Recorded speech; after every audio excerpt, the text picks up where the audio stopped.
Hello friends, welcome back to Deepti's green garden. कैसे हैं आप सब? उम्मीद है बहुत ही अच्छे होंगे और अपने खूबसूरत गार्डन में खूबसूरत प्लांट्स को, खूबसूरत फ्लावर्स को एंजॉय कर रहे होंगे। तो फ्रेंड्स, बहुत ही खूबसूरती से देखिए, ये भी जो प्लांट है खिला हुआ है। अपने फ्लावर्स को इसने इतनी खूबसूरती से प्रोड्यूस किया है जिसका नाम है एक्जोरा या इसे रुक्मणी भी कहते हैं।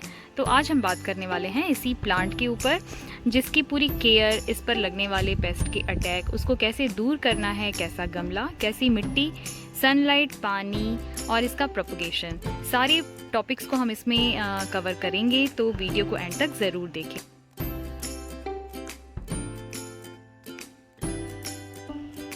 तो सबसे पहले हम बात करते हैं कि ये जो प्लांट है ये पेरिनियल प्लांट होता है, पूरे साल भर हमारे साथ रहने वाला प्लांट होता है। सीजनल प्लांट ये नहीं है।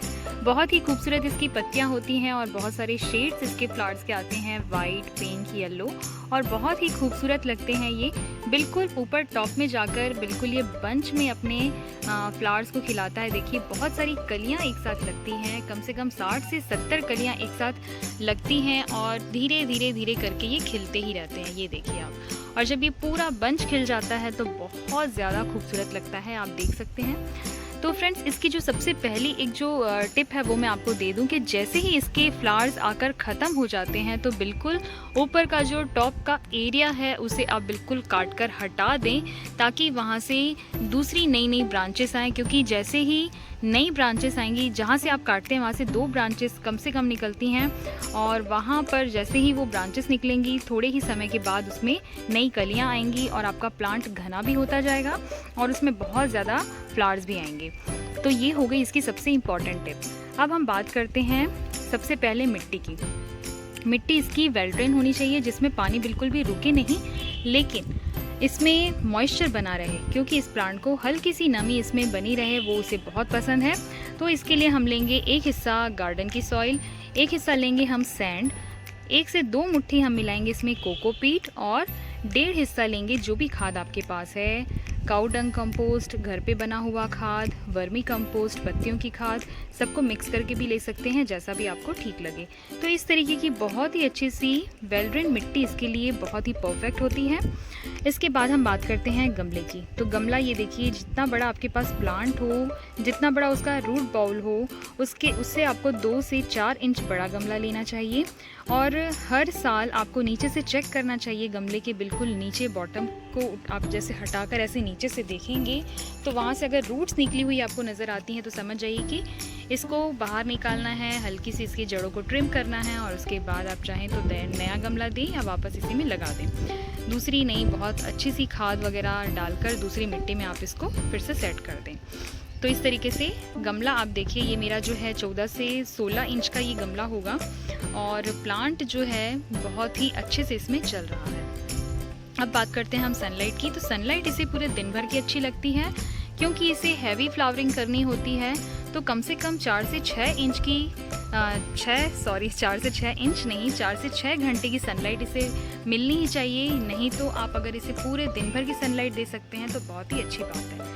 लेकिन जब समर्स में बहुत ज़्यादा टेम्परेचर बढ़ जाते हैं तब आप इसे 1 से 2 महीने के लिए ग्रीन नेट के नीचे शिफ्ट कर दीजिए, और जैसे ही मानसून आता है वापस इसे आप बाहर निकाल दीजिए।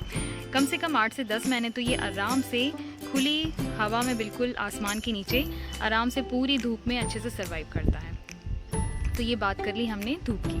अब बात करते हैं हम पानी की। पानी इसमें आप तब डालें जब ऊपर का सरफेस जो है आपको सूखा हुआ नज़र आए। देखिए, 2 दिनों से बारिश हो रही थी, फिर भी ये जो मिट्टी है बिल्कुल चिपचिपी नहीं है। तो ऐसी मिट्टी होगी तो पानी इसमें बिल्कुल भी रुकेगा नहीं, मॉइस्चर बना रहेगा, और ऊपर का टॉप सॉइल सूखते ही हम इसमें पानी डालेंगे। तो पानी कब डालना है ये आपको पता चल गया, कैसा गमला लेना है और किस तरीके की खाद डालकर आपको इसके लिए मिट्टी तैयार करनी है। अब बात करते हैं हम प्रोपगेशन की। तो इस तरीके का जो वुडी इसका जो स्टेम होता है, इतनी थिकनेस वाला जो स्टेम होता है, इसको आप 6 से 8 इंच का कट कर लीजिए, और उसे, ये जो मैंने आपको सॉइल मिक्स बताया है, ऐसे ही मिक्स में आप इसको आराम से लगा सकते हैं। और जैसे ही आपको उसमें थोड़ा सा फुटाव नज़र आए थोड़े दिनों के बाद, तब आप उसे धीरे धीरे सुबह की 2 घंटे की सनलाइट फिर थोड़ी बढ़ाकर इस तरीके से बाहर धूप में शिफ्ट करें, डायरेक्ट ना लाएं। और इसके जो फ्लावर्स होते हैं जब ये सूख जाते हैं तो यहाँ पर कभी कभी सीड्स भी बनते हैं, उससे भी इसका प्रोपगेशन किया जा सकता है। लेकिन सबसे अच्छा जो होता है वो होता है कटिंग्स के थ्रू इसको लगाना, उससे ये बहुत जल्दी फ्लावरिंग पर आ जाता है।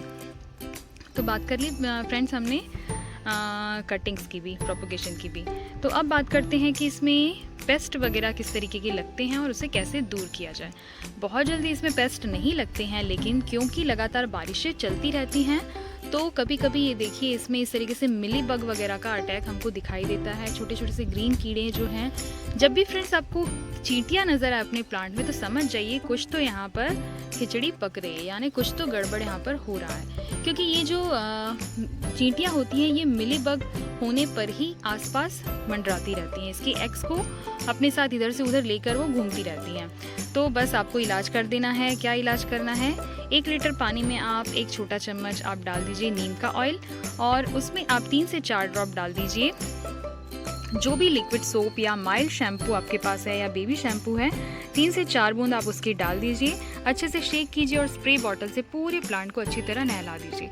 बहुत ज़्यादा प्रॉब्लम दिख रही है तो आप इसे रिपीट कर सकते हैं हर 2 दिन के बाद। तो और अगर नहीं है प्रॉब्लम तो फिर 1 हफ्ते में या 10 दिन में एक बार ये सोल्यूशन आप यूज़ करते हैं तो आपको कभी भी कोई प्रॉब्लम नहीं होगी। अब फ्रेंड्स कभी कभी क्या होता है कि इसकी जो पत्तियां हैं न्यूट्रिशन की कमी से, आपको मैं दिखाती हूँ, ये देखिए हल्की सी इस तरीके से कलर आपको चेंज दिखने लगता है तो समझ जाइए थोड़ा सा न्यूट्रिशन, क्योंकि बहुत ज़्यादा हैवी फ्लावरिंग करता है तो न्यूट्रिशन की कमी इसमें होना स्टार्ट हुई है। तो इसमें आप क्या करेंगे,